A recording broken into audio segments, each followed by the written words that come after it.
Ayan, magandang hapon mga kaking. Ito pala yun ang province of Leyte, Isabelite mga kaking. Ayan, ito yung sitwasyon ng panahon. Inyong nakikita ay napakalaking mga alon.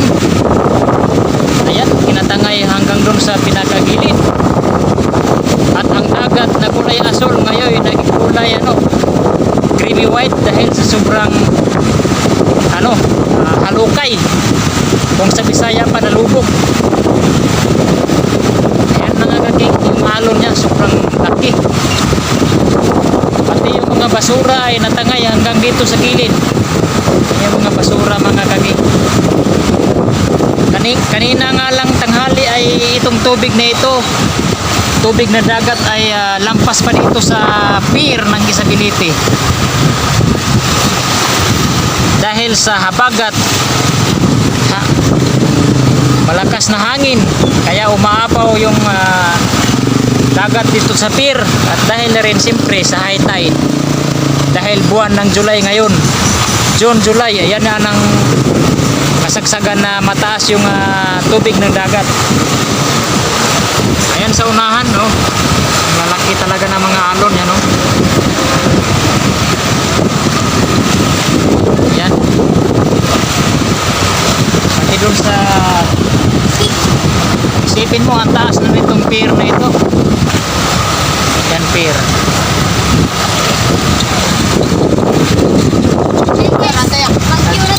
Alas 4.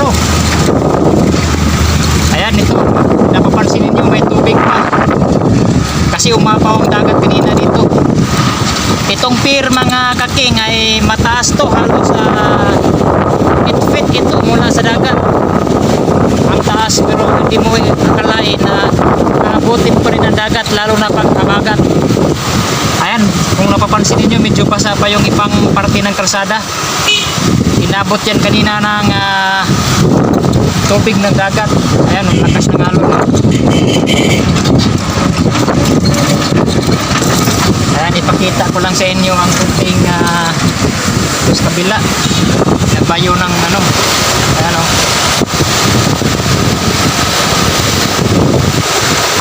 yan ang hanging habagat. Ayan.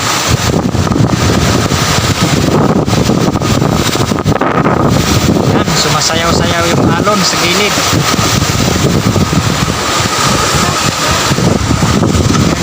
Dito naman sa gawing unahan, ayun, mayroong kumakain ng balot dito.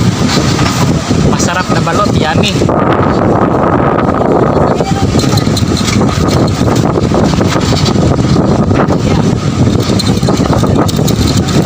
Dito sa gawing kanan mga kakikita, nalaki ng mas atong nito mga kakikita. Mga estudyante pa yan, mga estudyante nagmimerienda, nagpapahangin. Ayan, yun sa dulo, doon sa dulo medyo mataas na yung parte doon, pero dito sa gawing dito yung mababa ito.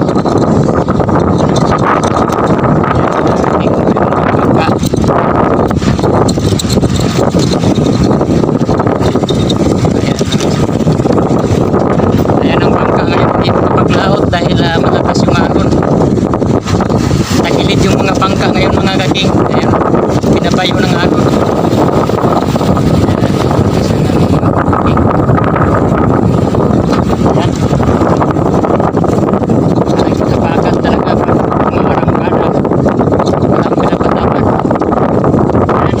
Barko dito ay dinala nila sa gilid. Ayan, for safety. Mayroong nagpa-practice ng sayo sa unahan. Ayan o. Ayan. Ayan. Ayan sa unahan na yan, medyo mataas yan, hindi na yan naabot ng dagat. Pero ito dito, mayroon kung napapansin ninyo, basta inabot ng dagat yan kaninang tanghali. Ngayon kasi hindi na siya high tide, low tide na. Ayan, may naliligo pa rin kahit lubog yung dagat. Ayan, malakas na alon, hindi nila halata na yung naliligo pa rin sila. Malakas na alon. maliligo pa rin sila. Delikado yan, malunod. Sa bagay, mga bitira na yan sa paglangoy. Mga ano na yan. Yun yan. Yan, sumasayaw-sayaw pa.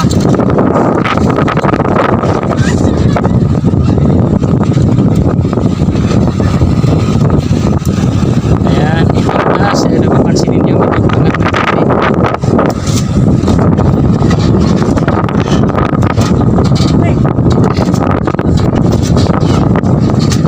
Ayan, sobrang labo ng dagat mga kaki.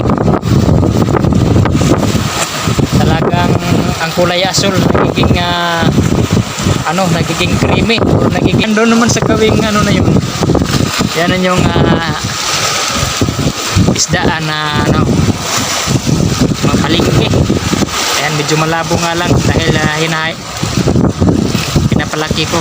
Ayan, ito yung pier at yun naman yung palengke. Sa gawin naman doon katabi ng palengke, guys, yan, plan to build pa lang, hindi pa na-build. Ayan, yung pasar. Ayan yung puti na yun. Ayan yung pasar yan. Ayan, mayaman sa ginto. Pasar yan, pasar. Ayan, hanggang dito lang muna ang kaki at maraming salamat sa inyong mga suporta. Ayan, maraming salamat sa inyong panonood at shout out sa inyong lahat dyan, lalo na sa aking mga members. Ayan, hindi ko na maisa-isa, sila si Kapatid Family Life, Ma'am Happy Glads, ayan, Ma'am Dayamas Vlog, DBAC Official, Cake Dreams, ayan, Mariti Manangan, Junjun TV 18, Christine Luisaga. Ayan, shout out sa inyong lahat dyan. Si Ruby TV Vlog, Nicolanang Ali, sino pa ba yun? Ayan, shout out kay Idol Cedric. Ayan, maraming salamat sa inyong lahat, guys. Ayan, hanggang dito lang muna at ayan maraming namamasyal kasi malakas yung hangin dito. Ayan, namamasyal sila. Ayan yung barko, malapit nang dumaong dito yung barko. Sila si Inday. Mahangin kasi dito. Ayan, hanggang dito lang muna nga kaking. Ayan, thank you for watching.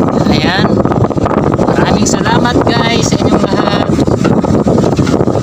At ako na may balik pasada na. Ayan naliligo. Ayan yung mga naliligo.